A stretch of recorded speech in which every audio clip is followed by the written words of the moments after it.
that often come up, and I'm going to give you my reasons why I have these answers. And the first one is, why do you have height classes over weight classes? And there's a number of reasons. And the first one, I get this email constantly, even up recently for the show coming up I'm promoting. What weight classes do you have? I said, no, I do height classes. And it's at least 3 reasons why. The first one being, selfishly as a promoter, you don't want to have to waste time weighing everyone.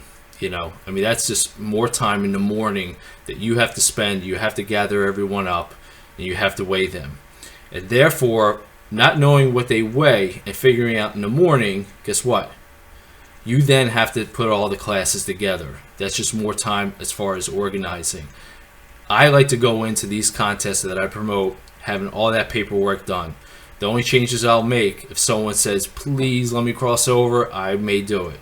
Or they need to drop out of a class. We can just scratch them off. Or someone doesn't show up, I just scratch them off. But I don't like having the fact that I need to change or actually develop the whole order of events in all the classes, because I like all that information printed out days before, laid out, handed to the judges, expediters, and boom, you're all set. So that's the selfish reason of just doing height classes.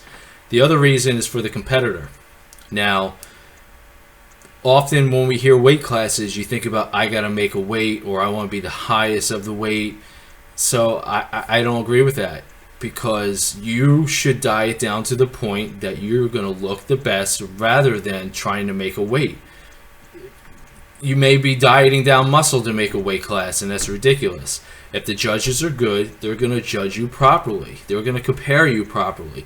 They're not just going to say, he's too heavy or too light. The judges don't know your weights anyway. Even if you're in a weight class of light, well, I don't even know what the ranges are. Let's say 154 to 170 or whatever it may be, 15-pound increments. They don't know and they don't care.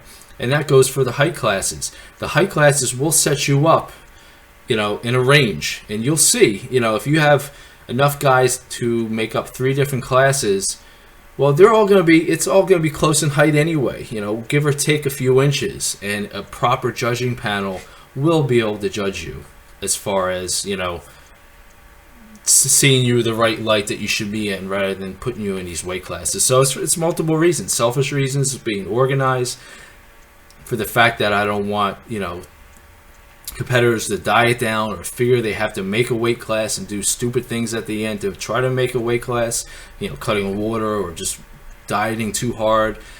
And the other reason being that it's just not needed. It really comes down to how you look, and a proper judging panel will judge you in the right light. And if there's enough for height classes, if there's enough for multiple classes, I'll split them up. And that goes to the other thing. I know promoters that'll have weight classes and stick by them. I've been to shows where there will be 1 bantamweight and 10 lightweights, and then 5 middleweights. Well, why not take those 16, cut it in half, and have 2 even classes? It blows my mind, because it's just a waste of time. You're having one guy come out, do his quarter turns, give him the first place award, and then you got to judge 10 guys for the lightweight and then 5 for the middle. You have 3 classes where ideally you can split it up into 2 if you want to, and you're going to be saving a lot of time. So that's my little rant, and I'm passionate about keeping the height class over the weight class. Another question I get is, why can't women cross over now? Years ago when the OCB first got started, sure, they allow crossovers because obviously they want to draw in more interest. Well, now it's become more defined. The OCB IFPA is, I would think, the largest natural federation out there, so that you can be a little bit more stricter with these rules. And really, those looks should be different. I've been to shows back in the early days of the OCB when there was a woman winning the women's bodybuilding and the figure. Well, maybe they didn't have enough competitors, so they allowed it. But personally, I'm glad they did away with it, because between women's physique, figure, and bodybuilding, they all possess different looks. And I touched upon that before, I think, in a video blog, or I will if you want me to expand on it. They're different looks, okay? A woman bodybuilder has a different look, should be leaner, carry a little bit more muscle than a figure competitor. The women's physique competitor, the posing's different, a little more feminine than the actual physique, but is awfully close, and we're going to see how that happens over the next season for the OCB. As far as the last question that I get is really about the divisions. Here we go. I'm sorry, because there are some shows that will offer more divisions than others, and obviously there has to be the number of competitors to warrant it.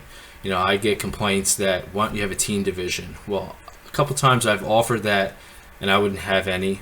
I would take it away, and then someone would say, "Well, you had it before." I said, "Well, I didn't have any that time." So what I do is, it's really about making a time efficient prejudging. So having so many classes could just slow the show down. That's why I got rid of teen bodybuilding. But instead, I have men juniors, because I would rather have a larger group out there in one class than maybe one in teen and then 3 in juniors. So the juniors is 22 and under, so that covers that realm, and it's easier that way. And also, I did try one time men's debut. Now, the reason why that didn't work out, because everyone, I did it twice. Everyone that did men's debut was either an open or a novice anyway. You know, my goal is not just to take people's money and just have them cross over and cross over and cross over. My goal is, again, to make the show efficient. And I also thought the men's debut was really kind of silly, only because the couple times I offered it, it was guys' first time competing, and I trusted them, but they've been weight training for years. So then you would get the guys who've never competed, literally, and have only been weight training a little bit, and it became too much of a mishmash in my opinion. So therefore, I stopped offering it.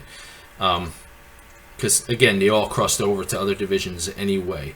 Now the figure debut, I have seen just women entering figure debut. So the way as a promoter you look at that, well, if I didn't offer it, they wouldn't be doing the show. So those are the few questions I get, honestly, a lot, as far as height classes, actual, the classes and why not I have them. And the last one is really about crossovers. But always feel free to let me know, or if you have any questions about the show, email me, post it up, whatnot. So in summary, that's about it. I got started promoting many years ago, 2006. Early 2000s, late 1990s. That's when I wanted to promote. I found the OCB, and those are the few questions that I get constantly, and just wanted to address them. So hopefully it was somewhat helpful, and thanks for watching. Bye.